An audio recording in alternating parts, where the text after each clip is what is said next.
about gameplay for a second here, because this is what a lot of people actually care about, right? The gameplay and how it plays out this year. What is different this year, and you know, what are the new features, right? So it is smooth as hell, like any other NBA 2K games. You know, I mean, it's been smooth, like I said, since the Dreamcast days, right? So nothing's changed there. The movement, 60 frames per second thing has always been there. It's always been the 2K signature to have that. So, you know, it's smooth, looks and feels real.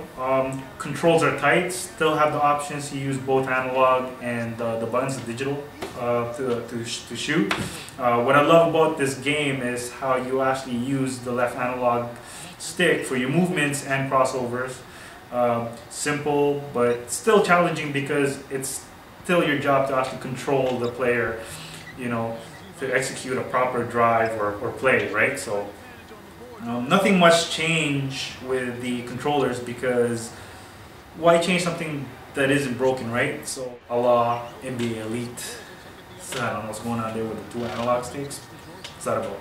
But not to say it's an easier game, because it is still hard to get a shot off. So depending on the AI skill level, you will get bumped, intercepted, and blocked a lot in this game if you think you're gonna try to run and gun your way through the whole thing. Got one tip for you guys though. Run, you know, when you run your game, you know, run a setup play at all times and use them. They work in this game, so they don't put in, you know, they don't put these options in there just because, you know, they can get tedious at times, but it does help. Not to say that, you know, you shouldn't play this game, you know, arcade-like, but, you know, it does help a bit, and it does give you that realistic feel to it too, not just, you know, going in for a dunk or, you know, doing a crazy shot, right? So it's still not a perfect game, so you'll get that odd-looking foul calls and not get a charge call from, you know, the other team.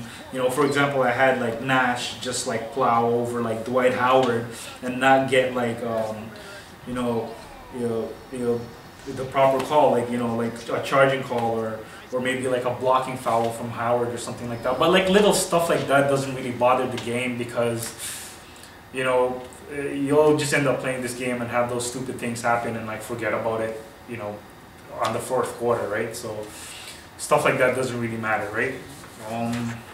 You know, like small stuff like that doesn't affect the gameplay. So there are also some odd times where you know, you score like 20-0, you know,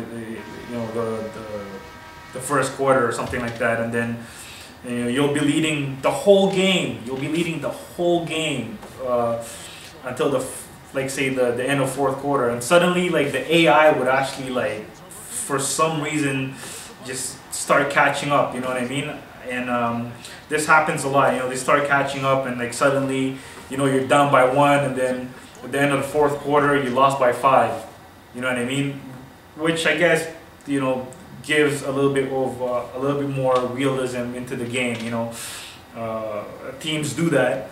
They do try to catch up at the end of the, you know, before the 4th quarter ends, just to try to win the game, or, you know, try to muscle in a few points here and there, right? So it does give you either gives you that realism, or it probably determines how crappy your skills is against the AI. So I don't know. I mean, yeah, I must have sucked the first time I played it, because I lost my first game. So well, like again, depending on your AI skill, right? So let's talk about some of the new features in this game.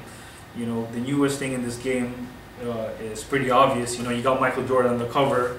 Not only Michael Jordan is on the cover, but you'll also get a new feature in the game, which you can actually play his greatest moments, from when he was a rookie to his final shot against the Utah Jazz. Okay, now you know, like again, the challenge do vary from like, you know, from like many other things. So, you know, you have the chance to play some of his greatest moments with his old buddies, you know, from Scottie Pippen to like Steve Kerr.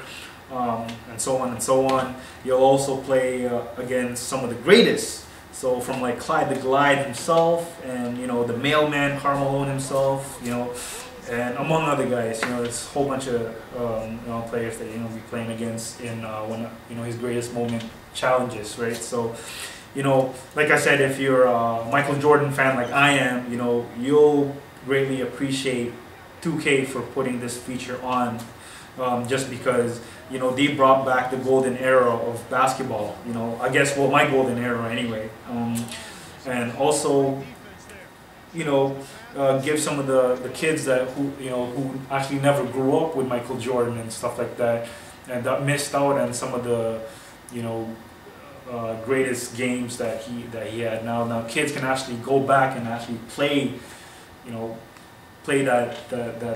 that great moment, that last shot against Utah Jazz, or the time when he scored whatever 65 points on Boston Celtics, or something like that. You know what I mean? Like, kids nowadays have the chance to do that. People that never grew up with Michael Jordan.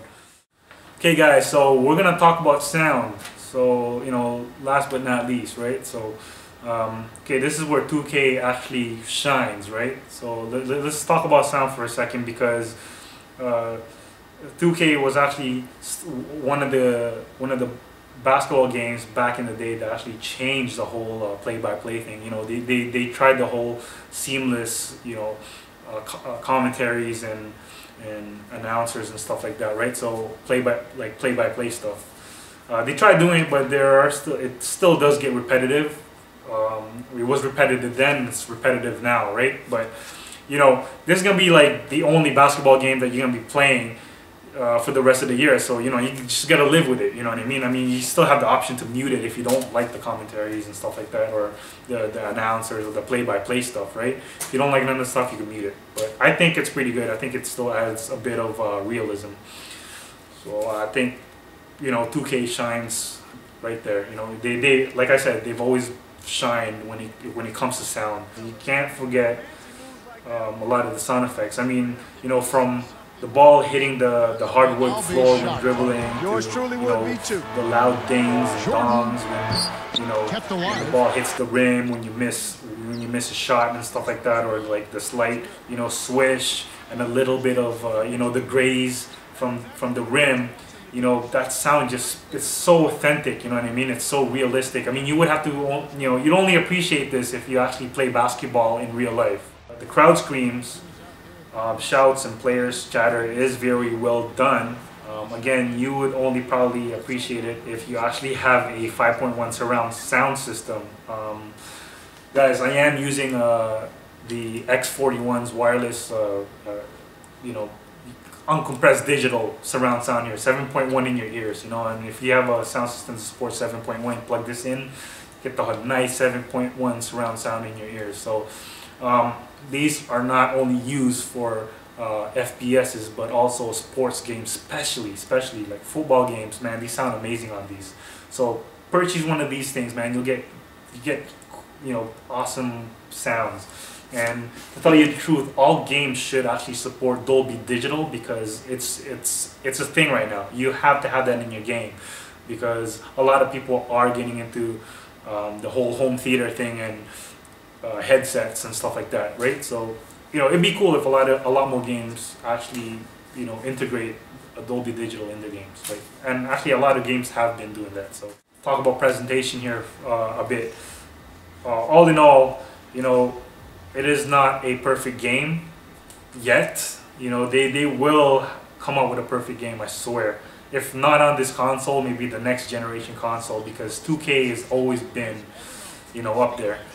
When it does come to sports games, minus maybe the hockey game or something like that. I heard the hockey game is pretty crappy and whatnot, but we'll just have to wait what happens next year, right? So didn't miss anything this time around. Everything was set. I mean, they had their own sets of problems in graphically, just like they've had from the past decade, right? So I'm not gonna ding any points for that. So 2K have always delivered. I really thought the whole Michael Jordan thing was another marketing strategy for them to push the title sales, but I don't think they even I don't think they need to do that, because they've been outselling everything else. They've been outselling NBA Live for the past I don't know how many years, right? So people have been buying 2K11, you know, more than EA's NBA Live. So I guess I'll give you guys my final thoughts on this review. So my final thoughts on NBA 2K11. You know, it is NBA 2K11. So 2K at its finest. Not a perfect game, but hella close, crazy. It's close to it, you know. So rich looking graphics with a little bit of you know, odd looking animation, but you know, run smooth like any sports video game should. They left the control. They actually left the controller pretty much untouched, because you know, it's good the way it is. You know, don't fix what's not broken. You know, I give kudos to 2K again for doing that, for not changing anything that none of the fans wanted to change. It works, you know. The game works. You don't have to get used to anything, you know, any changes and stuff like that, or new innovations or nothing like that. So that's what I love about them. So you know, they stuck to the original formula and they succeeded at it. So it is all for the reasons why NBA Live had to basically retire. It's a shame really how 2K Games, you know, a decade-old developer, just keeps knocking out EA, you know, a developer and publishers who've been making basketball games for the past 20 years. You know, it's just a shame, you know, like, I mean, the EA just couldn't come up with anything to punch back. So, and we can't forget about Michael Jordan's return, you know.